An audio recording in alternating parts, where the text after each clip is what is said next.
अमेठी जो अभेद किला था उसे बीजेपी को जीत कर दिया। अब 2024 में वही किले पर आप परचम लहराती हुई नजर आएंगी स्मृति जी?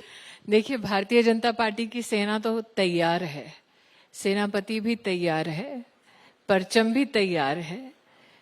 प्रश्न ये उठता है कि युद्ध की इस भूमि पर सामने से लड़ने वाला कौन है,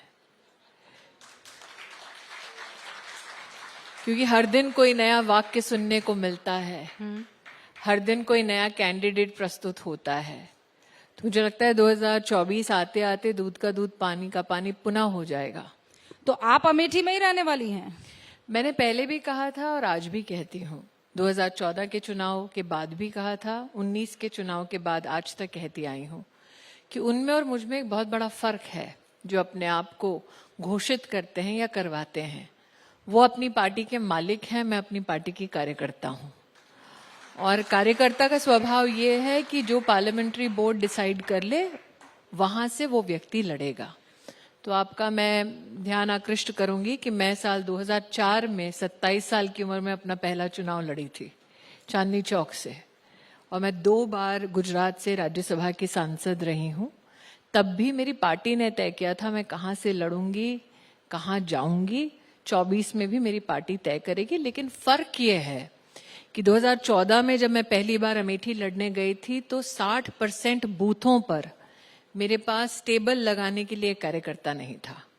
वहां डर का माहौल ऐसा था कि उस खानदान के खिलाफ कभी कोई आवाज अगर उठाने की हिमाकत करता तो उसका राजनीतिक जीवन जो है वो नष्ट कर दिया जाता।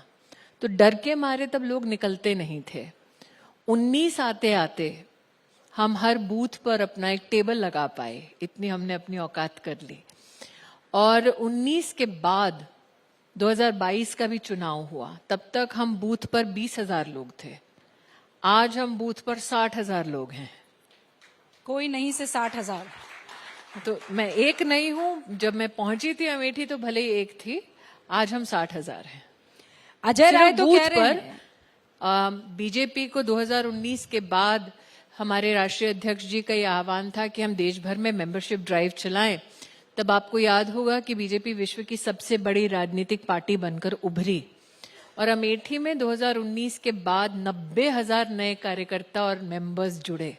तो मैं जो 60,000 गिनवा रही हूँ वो तो बूथ पे काम कर रहे हैं, ये जो 90,000 और गिनवा रही हूँ वो तो बीजेपी के नए सदस्य 19 के बाद बने हैं। लेकिन आप मुकाबला किससे करने वाली? अजय राय कह रहे हैं राहुल गांधी तैयार है, खबरें आ रही हैं कि प्रियंका गांधी भी चुनाव लड़ सकती है वहां से।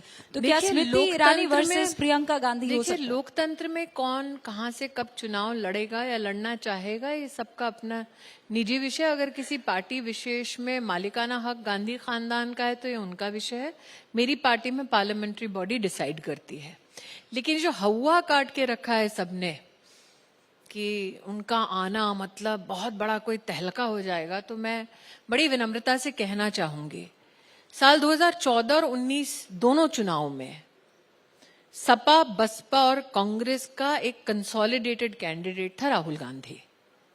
साल 2014 के चुनाव के बाद एक विख्यात एडिटर हैं प्रभु चावला, उनको मुलायम सिंह यादव जी ने इंटरव्यू दिया था और कहा कि 14 के चुनाव में जब नरेंद्र मोदी अमेठी आए, अपना भाषण करके गए, तब मुझे सोनिया जी ने फोन कर कहा कि 1 लाख वोट मेरे बेटे के लिए ट्रांसफर कर दो ताकि वो चुनाव जीत जाए।